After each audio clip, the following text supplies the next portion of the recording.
culprits associated with this phobia are animatronics. The indie game Five Nights at Freddy's was released earlier this year in August of 2014. And then there was the bite of 87. Yeah. It's amazing. The most likely candidate is Freddy himself because of two reasons.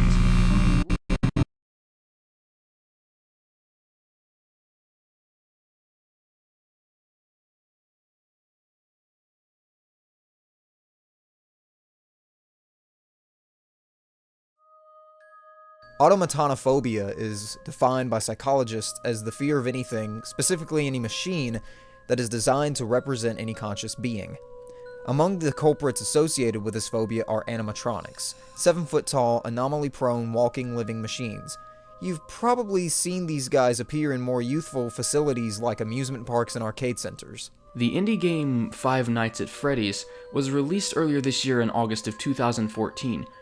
Pointing and clicking your way around the office, you must defend yourself against 4 free-roaming, free-thinking animatronics: Bonnie, Chica, Freddy, and Foxy.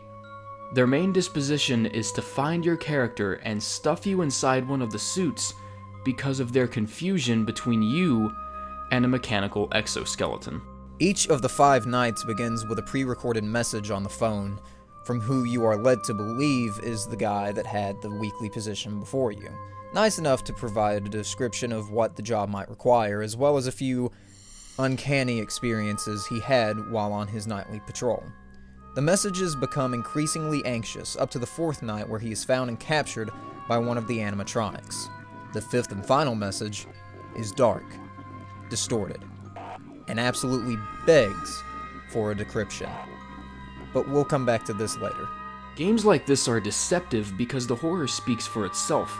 Players are given a reason to scrutinize their surroundings without really looking too much into the underlying detail that might suggest something even scarier.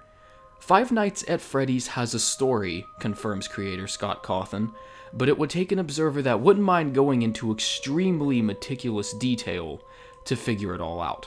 The Chuck E. Cheese-like allegory isn't that difficult to pick up on, as the facility, animatronic characters, and backstory all sound very similar. The first step in putting up a glass to the events leading up to your job in the game lies not in the animatronics or the guy on the phone, but the posters. Because sometimes they'll change. Flickering around the camera and coming back to certain spots will reveal a poster that may not have been the same as it was before. Some of the posters offer backstory about the facility being closed down due to sanitary health problems, saying that some of the suits were capable of releasing an odoriferous scent, with stains of dried blood and mucus around its eyes and teeth. The bite of 87 is referred to by the person on the phone. This event is declared wholly responsible for the tarnishing of the business's reputation, which ultimately led to its closure later that year. During a fairly busy and productive day at the restaurant, a girl rushed onto the stage to play with one of the animatronics. Resulting in what speculation explains to be nothing more than a malfunction, the animatronic violently sunk its teeth into the girl's head, damaging her frontal lobe. They used to be allowed to walk around during the day, too.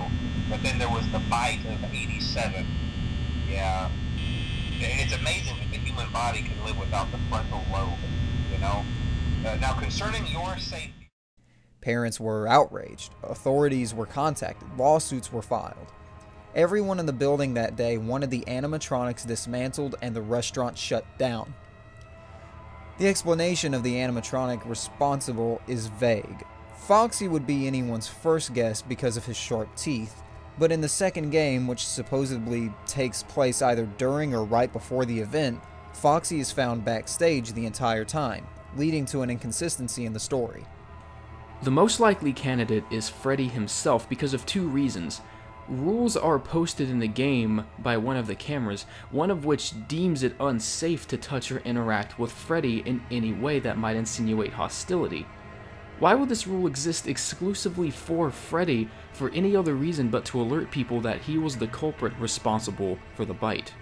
Also, there is mention of a police report coming in after examining Freddy's face, and prints were found.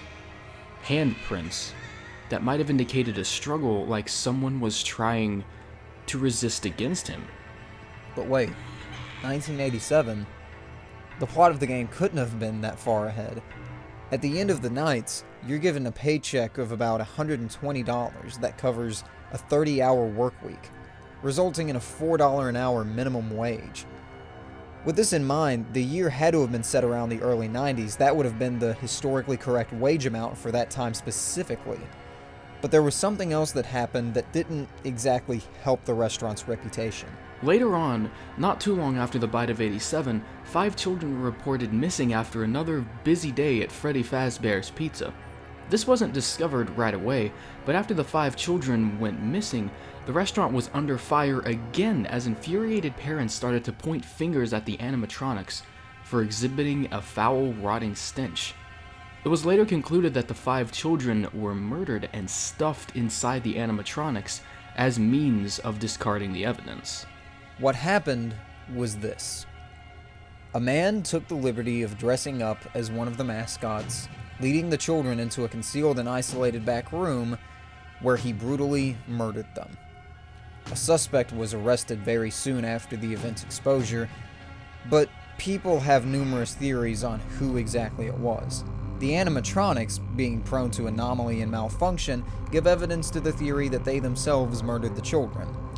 This would make sense because the person on the phone talks of wires and beams in the animatronics that wouldn't have allowed any human to get inside without being torn to shreds.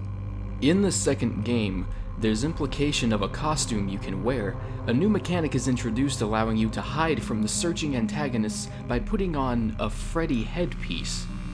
Is this part of a whole costume? Also, it was reported by police that the costume the man used to allure the children backstage was indeed one of the Freddy costumes. This would also explain why the man concealed the bodies in the animatronics. The wires and beams mentioned inside them would all measure out to be a pretty strategic hiding spot. But that still leaves the question of the suspect. Who is this guy, and what obligation did he have to commit such a brutally violent crime?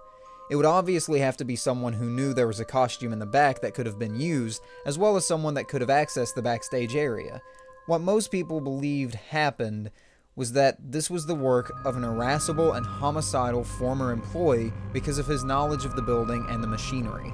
The malfunction that ultimately caused the deadly bite of 87 may have been the result of tampering with the animatronics' controls and intelligence.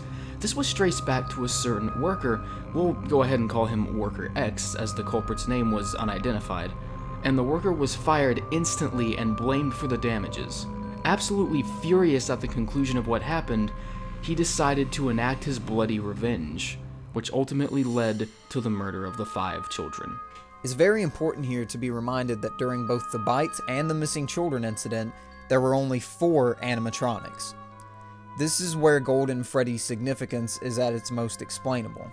Thanks to game theory, we were able to deduce that the plot of this game might have been heavily inspired by a real murder case in 1993 at a Chuck E. Cheese with very similar circumstances. In the real murder, however, only 4 were killed and the remaining 1 withstood serious critical injuries. Because of this speculation, there are numerous signs that point to the fact that Golden Freddy is the physical embodiment of the 5th victim in the game, and he haunts you like an apparition, just like the remaining victim most likely haunted the murderer in the original 1993 case. There's more than enough evidence to draw the conclusion that he was not one of the original animatronics, and more likely some sort of hallucination, not only because there were only 4 mascots in the 2 incidents, but because in the game he can be not triggered, but summoned by staring at a poster of his face and then immediately switching back to your office. Golden Freddy could also be a representation of the 5th victim or even the murderer's conscience, but the relationship the player has with this mysterious ghost is foggy at best. The message on the 5th night is something people have been clawing tooth and nail at to decrypt and figure out if there's any significance. After the phone guy's capture on night 4, the 5th night leaves you with a heavily distorted message, almost sounding like some sort of demonic entity, which would again support the theory that the animatronics were haunted by the murdered children, but there's something a little peculiar about the way this message is presented. Where's the phone? As it turns out, you can speed up the audio and reverse it. This is what it sounds like when edited.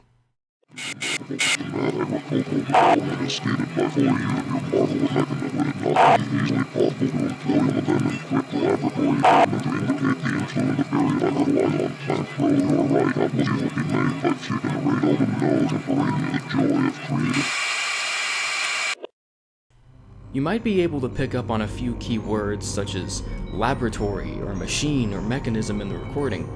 Attentive listeners have been able to connect this recording with a quote from Autobiography of a Yogi.